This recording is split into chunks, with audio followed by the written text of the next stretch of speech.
All right, guys, welcome back to another episode of The World Can Wait. We're excited to be here.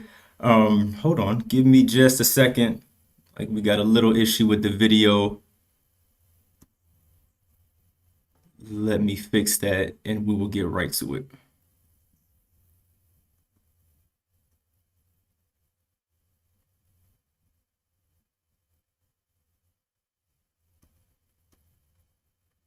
Okay, we're back. Sorry about that, everybody, but we are here. We are ready to go.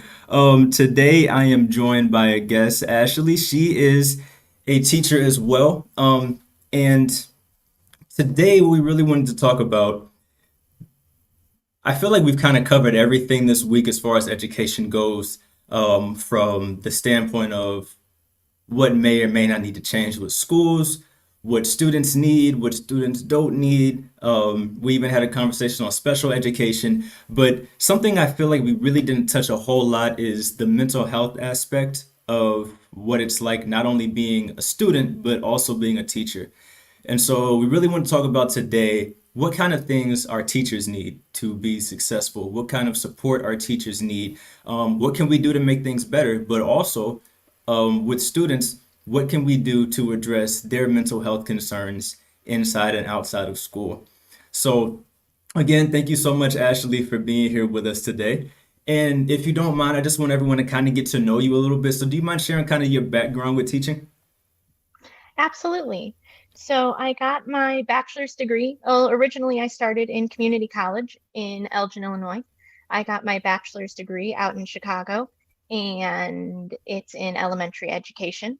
From there, I moved way far away over to Japan, where I went to my husband's station, and I ended up teaching at a preschool there and running that for 3 years, and then teaching first grade on base. From there, we jumped ship and went all the way to Italy. Can't complain there. I taught fourth grade and fifth grade and worked on getting my master's in educational leadership as well as a concentration in ESL. In the meantime, I've tutored every which location I was at and just about every grade. So I've got a little bit of everything. Yeah, that's a lot. It's quite the track record. Okay, so of everywhere you've been, where would you say your favorite place was as far as you being able to teach there?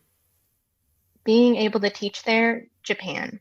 The Mhm. people in Japan are the nicest people. Not that I'm knocking the Italians or the Americans, but the wholesomeness and the way they just put each other first it's just remarkable. You Mhm. can, and you see it in every aspect of their society. You'll be driving down the street, and if a student wants to cross the street and you stop your car and let them cross, they will turn around and bow at you for saying thank you for letting them cross the street. I don't know Wow. about where you live. I don't know any kids that would do that. Nah, not a one, not over here. Okay, okay. So Well, it, great. so it was a yeah, it was a great way to get to know people and get a really great vibe of who people are at their core and just how fascinating everything can be. Mm-hmm. That's amazing that you're able to have those different experiences. I think it's especially amazing, like as a teacher, being able to see different students and different cultures and kind of bring it all together and learn from it. Um, so like I said before, we really want to talk about like the mental health aspect of our education system. And we touched on students a lot, so I kind of want to start with teachers.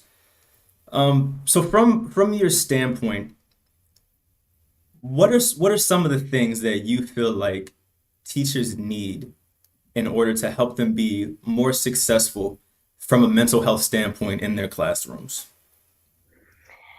I think the biggest thing teachers need is time. We put all this added pressure on ourselves all the time. We have the curriculum, we have the routines, we have everything kind of falls onto the teacher's lap. And being able to find a way to take a breath and, figure out a to-do list and, you know, structure it in a way that we can hit what's first and what's most important, and then fill in the blanks from there. Mhm. Having a school-wide system that allows for the right steps to be put in place ahead of time, giving teachers that routine that they thrive in so they can build it for the students, it's crucial. And we see that breaking down a little bit with this whole COVID thing. So we're Mm. definitely feeling the need for routine and community and a focus on helping the teachers help the students. Yeah, COVID definitely turned everything on its head. I feel like my wife is a teacher. She actually works at an alternative school, and it was just it was crazy. I don't even know how else to describe it. It was crazy, and then hearing from other people just how everything they've been used to has just been completely upended, and it's to be expected when you're in a pandemic, but for a lot of people, it almost feels like things could have been handled a little bit better in order to make sure that everyone had exactly what they needed. Like you said, if teachers need time and they need organization and they need to be able to have the ability to do all these things to make their classrooms better for their students, I guess we kind of have to address that in a way, even in the pandemic, where we kind of have a teacher first mindset. Would you agree with that? I'd say student first, Student definitely, first? but to get to student first, you need to kind of think of the teachers too. I view it in a way of like fighting fires. The pandemic, it hit us and it kind of exploded in front of us. Yeah. And you had to fight that fire. In March and April, the teachers were doing whatever they could. The students were doing whatever they could. The parents were doing whatever they could. And all of that was important and necessary. Then you had the whole summer knowing that, hey guys, this isn't really going away. You already fought that version of the fire. You had time to be a little more preventative, find the fire extinguishers, find the sprinkler systems, make sure everything works. And I don't know that this summer that really happened in a way that it could Mhm. have. So we still hit the fall semester by the seat of our pants and we ran with it. And each school changed hybrid, some, full person, some online, maybe it swapped again, maybe. And so you had all of these teachers navigating not one classroom setting, but three. Yeah. And that's they needed the time. They needed the support to be able to build that in, some training, some thought process on it. And if we had a system that put preventing the issues ahead of time, we saw the issues in the spring. Mhm. If we could have spent a little more time making sure that didn't happen again and finding ways to make sure students were connected and make sure students had more, you would have done that by helping the teachers help the students. Yeah. Yeah, that makes sense. And how would you say that that kind of affects students? Because like we said, not only do we have to worry about the mental health of the teachers, but we also have to worry about how students are affected by things as well. So how does that kind of pass along to the students? The fact that we're not always handling this in the most appropriate way. I think everyone can pick up on that. You feel the stress coming down. Kids are empathetic creatures. Mm. They put everything on themselves. They saw the trauma they faced back in March, and all of a sudden, one day, poof, like school was gone. And there goes their friendships, and they don't know when they're going to see these people, if they're going to see these people. You saw it with, they don't know if they're going to see their teachers again. In a lot of them, they didn't see their teachers again that school year. And to see, to feel that caused a lot of anxiety, that caused a lot of chaos in their own little worlds. And the parents were stressed, the teachers were stressed, they felt that they were stressed. And again, everyone did exactly what they could, Mhm. but we have to move forward with that too. And coming through with, now it's almost been a year, we're still seeing the ramifications of all of that anxiety. You're seeing separation anxiety with kids of all ages. I mean, seventh, eighth, ninth graders are worried while they're at school how their parents are at home, if they're going to be the one to bring it home, if they're going Mhm. to be, they see their friend outside of the, out of the classroom, they're worried why and what that means for them. This is bigger than just Okay, you've got a cold and you're out for a couple days. Wish I was you. Yeah. They've internalized that and they know it's a big deal. And that's on top of the media that they see and knowing what's going on around them, the conversations they're hearing. This is so much more than just, a small aspect of their life. This is their world. And that's going to have a lasting effect on these kids. Yeah, I agree. And one of our viewer comments just said how important even friendship is, especially when you're growing up, when you're in those ages, elementary, middle, and high school, and how much of a lasting effect that would have to just lose people, you know. Um, so I guess I kind of want to get to we're talking about a lot of the issues. But in your opinion, how do we go about solving some of these? And obviously, no one has all of the answers, or else this would just be done already. But how do you feel we should go about kind of solving some of these things? I think connection is crucial, and Mhm. connection is friendships, connection is teacher to student, connection is parent to child. We are focused in so many realms that we forget to humanly connect to people. We need Mhm. to be able to put ourselves in the student's shoes and in our kids' shoes. We need to be able to find ways to have authentic conversation with these kids. They're not dumb. They know what's going on. We have the chance to help them see it from different views and to help them connect with who they are and what this means for them and grow from there.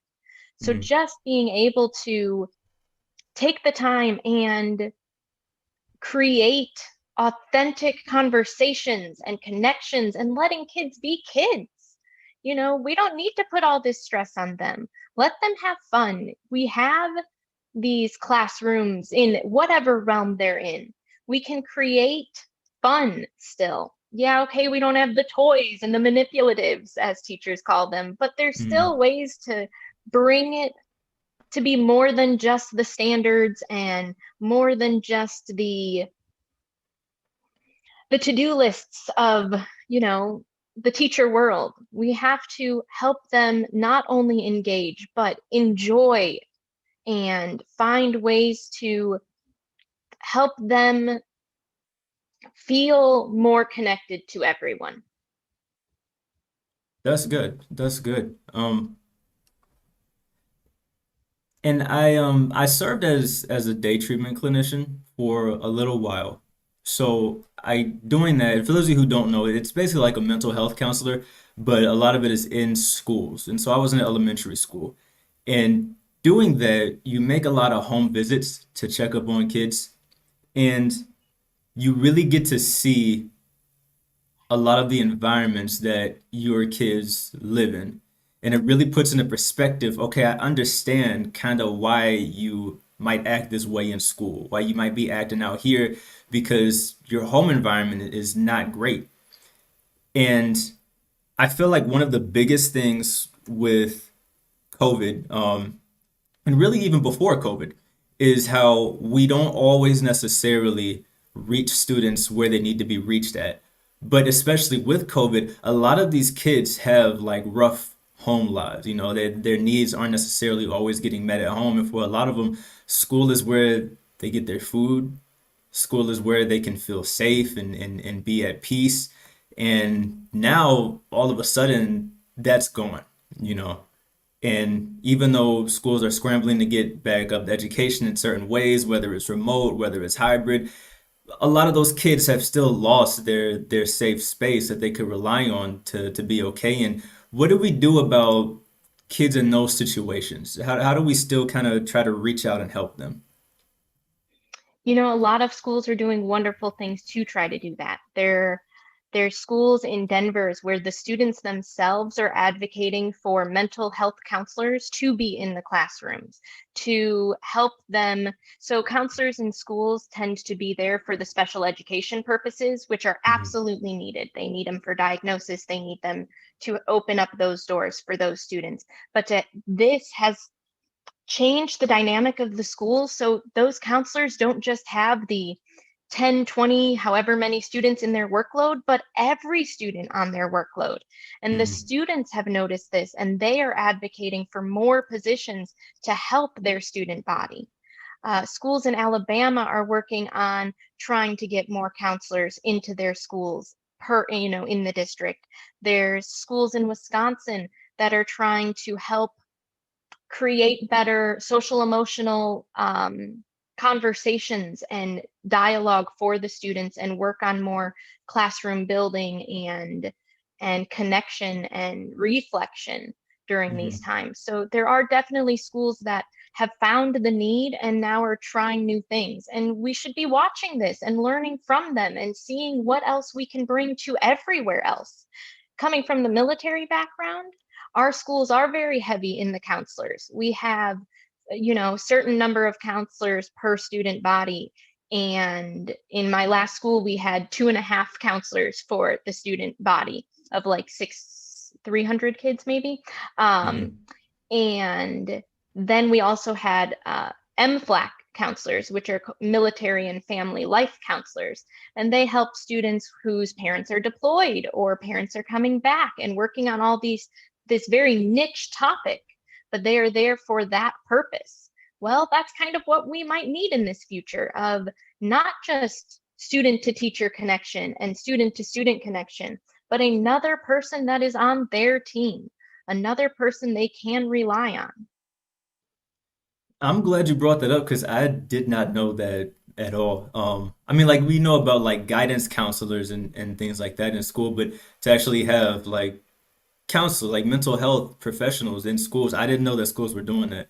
So yeah, that's definitely great. And like you said, it is something that people should definitely be watching because I feel like that could make a huge difference in a lot of places. Like if we just kind of did that nationwide as much as possible, you know? Right. Could you imagine teaching like mental health? Like what view mental health as like this trial and error of like you get this bag of marbles and you get what you get, oh well. And that's not accurate. That's not, if we were able to study it and have students study it to grow upon themselves and put themselves first, figure out what they want and who they want to be and how they can create that. I mean, that's incredible.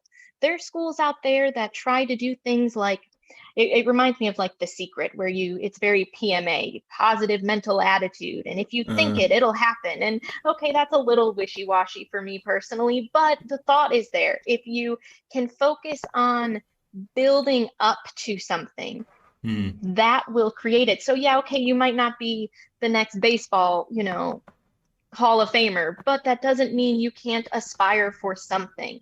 So figure out what building blocks you have and grow with that and figuring out how you can do that with relationships and how you can do that with friendships. Focusing on in this world of online that we have built for these students, how social media plays into that and all the cyberbullying that doesn't, stop at the hmm, hallway door. But yeah.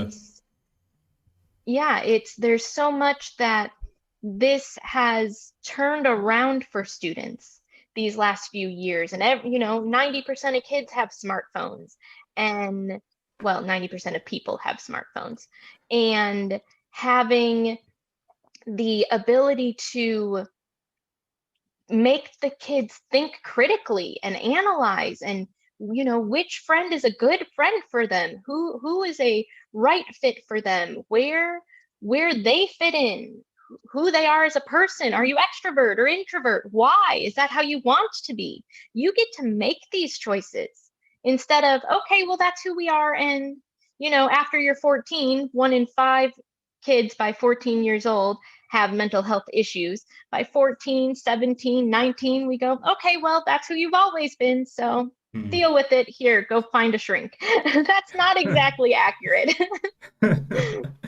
But it's so true though, and just I mean, thinking about my years in school, I can only imagine if I had the opportunity to sit down and talk to someone about just a fraction of everything you just mentioned, how much easier that would make things, and how much easier it would make focusing on education itself because so much of your time as a student is spent worrying about all these things that you have no knowledge of.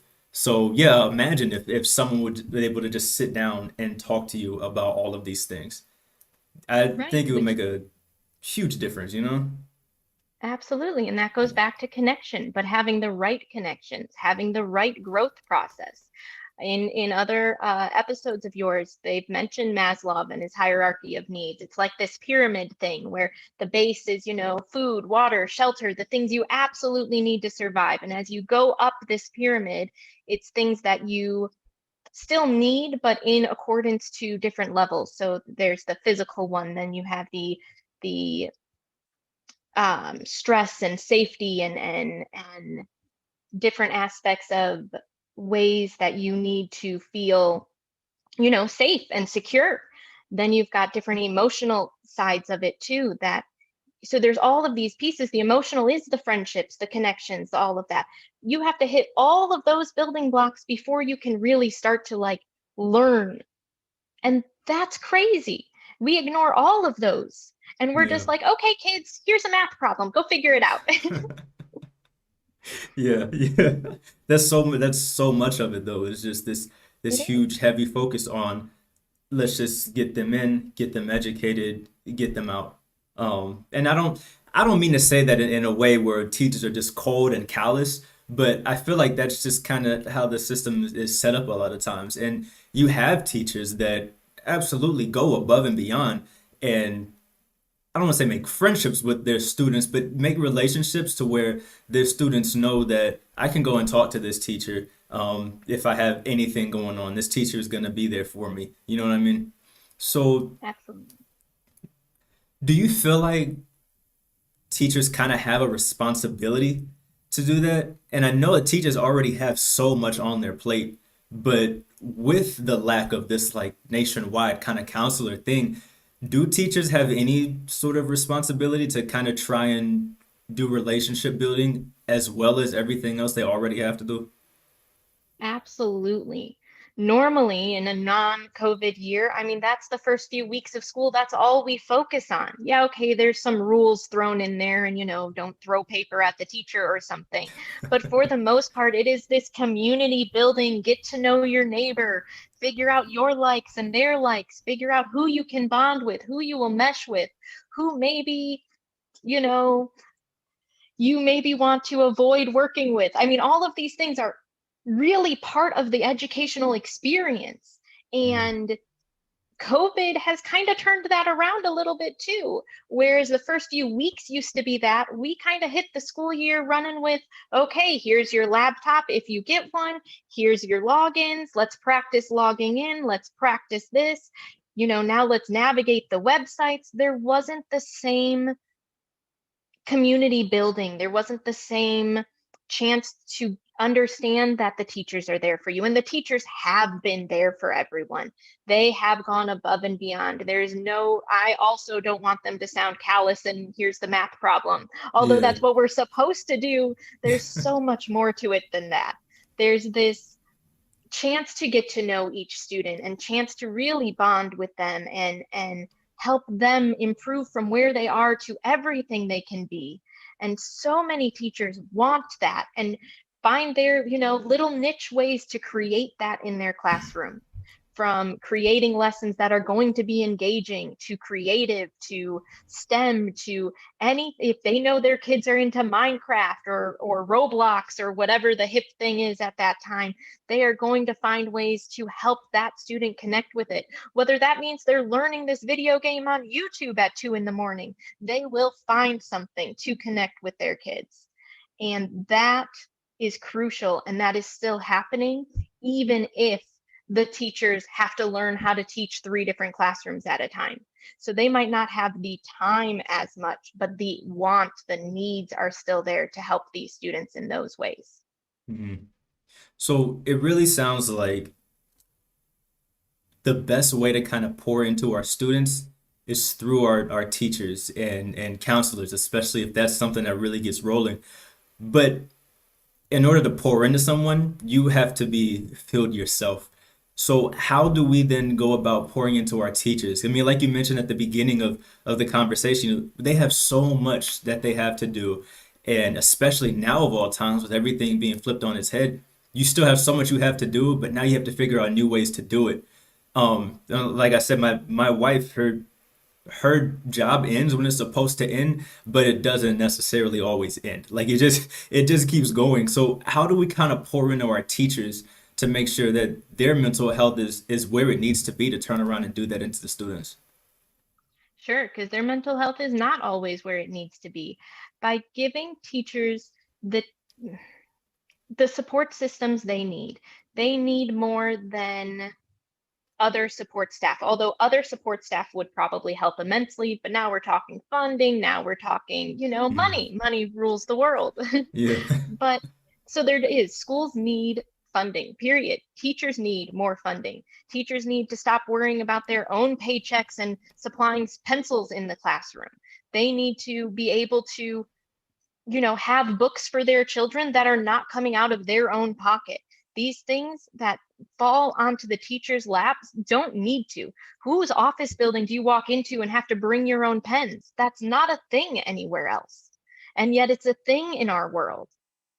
So there's that side of it. There's the copying and the lesson planning, and some of that is creative and important, and other Mhm. times it's very scripted and you have to do it this way. Giving teachers the trust and the respect that they know what they're doing and they're going to try their best. And yeah, there are teachers that won't. Well, then we handle that on an individual basis too. Maybe they're not because of this mental health piece. Maybe they're not because they're not. Sometimes you got to light a fire some places, but that's not every teacher. Every teacher Yeah. really there's a reason they chose this. It's not the money, it's not the fancy classroom, it's the connections with the kids. It is helping other people become more.